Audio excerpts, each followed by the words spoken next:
Hallelujah. स्वागत है आप सबका मेरी भविष्यवाणियों की पुस्तक में। तो आइए हम आज के पवित्र वचन को पढ़ेंगे जो कि परमेश्वर के दास प्रेरित अंकुर यूसुफ नरुला जी के द्वारा लिखा गया है। परमेश्वर का भय मानना आपको ऊंचा करता है।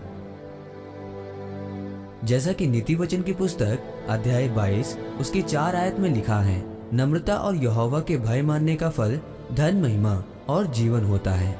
मेरे प्रियो, बाइबल में लिखा है कि नम्रता और यहोवा का भय मानने से 3 चीजें आपकी जिंदगी में आएंगी। धन जो परमेश्वर की ओर से है, वो इज्जत, आदर और जीवन जो परमेश्वर देता है, जिसमें दुख नहीं, निराशा नहीं, वो परमेश्वर आपको देता है। जब दाऊद संदूक को लेकर आ रहा था तो वो संदूक के आगे नाचता हुआ आ रहा था। उसकी पत्नी ने उसे नाचता हुआ देखकर उसका मजाक उड़ाया और कहा कि तू क्या निकम्मों की तरह नाच रहा था, तेरे कपड़ों का तुझे ध्यान नहीं है। दाऊद ने कहा, जिस परमेश्वर ने मुझे तेरे पिता का राज्य दिया, मुझे ऊंचा किया, मैं क्यों ना उस परमेश्वर के सामने नाचूं। यहाँ पर परमेश्वर का वचन दाऊद की जिंदगी में पूरा हुआ क्योंकि वो यहोवा का भय मानता था। मेरे प्रियो, वचन में लिखा है एजरा अध्याय 8 उसकी 21 आयत में कि तब मैंने वहाँ अर्थात अहवा नदी के तीर पर उपवास का प्रचार इस आशय से किया कि हम परमेश्वर के सामने दीन हो।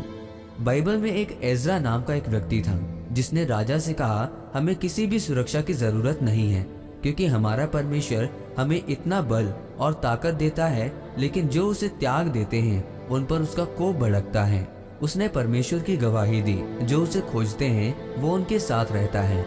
एजरा जानता था कि राजा परमेश्वर को नहीं मानता और वो विश्वासी नहीं है। अगर मैं राजा से सुरक्षा मांगता तो मैं राजा को क्या गवाही देता कि मेरे परमेश्वर और आपके परमेश्वर में क्या फर्क है। ये सब वो राजा को बताना चाहता था कि हमारा परमेश्वर हमारे साथ रहता है, वो हमारी रक्षा करता है। मेरे प्रियो, 2006 में जब मैं बीमार हुआ, मैं डॉक्टर के पास गया। डॉक्टर ने बताया कि ज्यादा उपवास रखने के कारण आपके पेट में कमजोरी है। डॉक्टर ने बताया आपको 12 साल दवा लेनी पड़ेगी।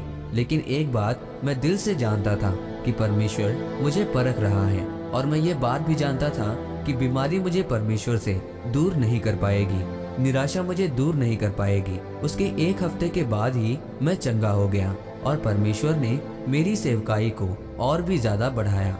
जब आपका दिमाग आपको शक दे, चाहे आपके अंदर 1% भी विश्वास ना हो, तब भी आप भरोसा रखते हो, वो पहाड़ आपकी जिंदगी से हटता है और आप आनंदित होते हो। आप अपने जीवन में कुछ भी करते हो, आपका आधार परमेश्वर होना चाहिए। एजरा का आधार परमेश्वर था, उसके जीवन का मकसद सिर्फ परमेश्वर था। आज लोग उपवास रखते हैं अपनी आशीष के लिए, अपनी चंगाई के लिए, लेकिन जब आप दूसरों की आशीष के लिए या परमेश्वर के कामों के लिए उपवास रखते हो, तब आप आशीषित होते हो, क्योंकि जिस नल से पानी निकलता है वो नल कभी भी सूखा नहीं रहता। आमीन। आइए इस अंगीकार को आप मेरे साथ एक मन होकर करें। सर्वशक्तिमान परमेश्वर, इस वचन के लिए मैं आपका धन्यवाद करता हूँ।